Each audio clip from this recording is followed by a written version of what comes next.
हरे कृष्णा। भगवत गीता का पहला अध्याय का चौथा श्लोक, गीता स्मरण डे 4 में, यत्र सुरा महेश्वा सा भीमार्जुना समायुधि युयुत्थानो विराटस्य द्रुपदस्य महारथी। इसका अनुवाद है, इस सेना में भीम तथा अर्जुन के समान युद्ध करने वाले अनेक वीर धनुर्धर हैं तथा महारथी युयुत्थान, विराट तथा द्रुपद। तो यहाँ पे दुर्योधन द्रोणाचार्य को बता रहे हैं भीमा अर्जुना समायुधि, कैसे कैसे योद्धा हैं भीम अर्जुन के समान। लेकिन हालांकि उन्होंने पहले दृष्टद्युम्न का नाम लिया, तब शिष्य न धीमता, आपके शिष्य ने कितने अच्छे से अरेंजमेंट किया। लेकिन दृष्टद्युम्न इतने बड़े योद्धा नहीं थे कि वो द्रोणाचार्य को मार सके।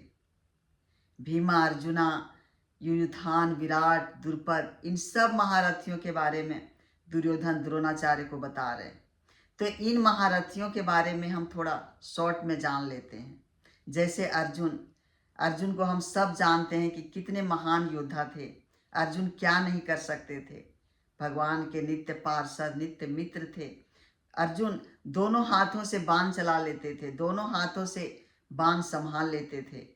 अर्जुन को गुड़ाकेश कहा गया है, जिन्होंने अपने इंद्रियों और तमो गुण पर विजय पाया है। ऐसे शक्तिशाली अर्जुन जब स्वर्ग के राजा इंद्र के पास गए तो इंद्र ने सारी अप्सराओं को अर्जुन के पास भेजा, और अप्सराओं में ने उर्वशी उनके पास आई और बोली कि आप मेरा भोग कर सकते हो।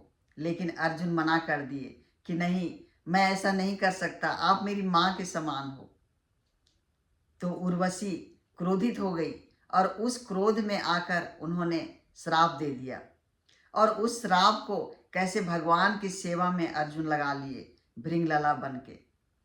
तो ऐसे शक्तिशाली अर्जुन, उनके भक्ति के बारे में तो हम सब जानते हैं कि उन्होंने कैसे अनन्य भाव से भगवान की भक्ति की। और भीम एक ऐसे योद्धा हैं जिन्होंने 100 कौरवों को मारा था। वायुपुत्र हैं, 10,000 हाथियों का बल है उनमें। ऐसे महान योद्धा हैं भीम। युयुत्थान जो है वो भगवान के संबंधी हैं, द्वारका से हैं और अर्जुन के शिष्य हैं। अर्जुन को उन्होंने गुरु रूप में स्वीकार किया है। और अर्जुन के जो गुरु हैं द्रोणाचार्य, उनके बाणों को 101 बार तोड़ा था। ऐसे पावरफुल हैं युयुत्थान। उसके बाद विराट, महाराज विराट, जिनके घर पांचों पांडव और द्रौपदी रहे थे 1 साल के लिए, जब उनका अज्ञातवास लगा था 1 साल के लिए। अर्जुन भृंगलला नपुंसक के रोल में उनके घर रहे थे, और विराट की पुत्री जो उत्तरा है उनको नृत्य सिखाते थे। और जब महाराज विराट को पता चला कि ये धनुर्धर अर्जुन है, तो उन्होंने कहा कि आप मेरी पुत्री को अपने पत्नी के रूप में स्वीकार कर सकते हैं। तो अर्जुन ने मना कर दिया कि नहीं, मैं ऐसा नहीं कर सकता, ये मेरी शिष्य है, ये मेरी शिष्य रह चुकी है और ये मेरी बेटी के समान है, मैं ऐसा नहीं कर सकता। लेकिन मेरे जो पुत्र हैं अभिमन्यु, उनसे इनका विवाह करवा सकते हैं।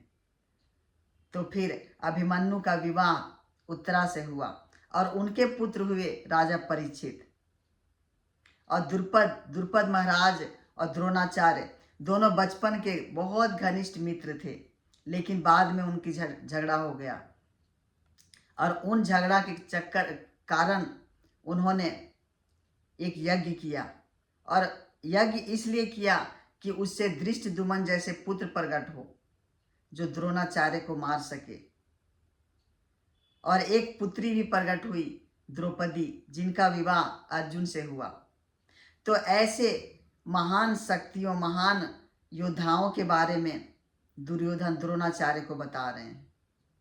तो ऐसे ऐसे महान योद्धाओं के बारे में और हम जानेंगे अगले श्लोक में। हरे कृष्णा।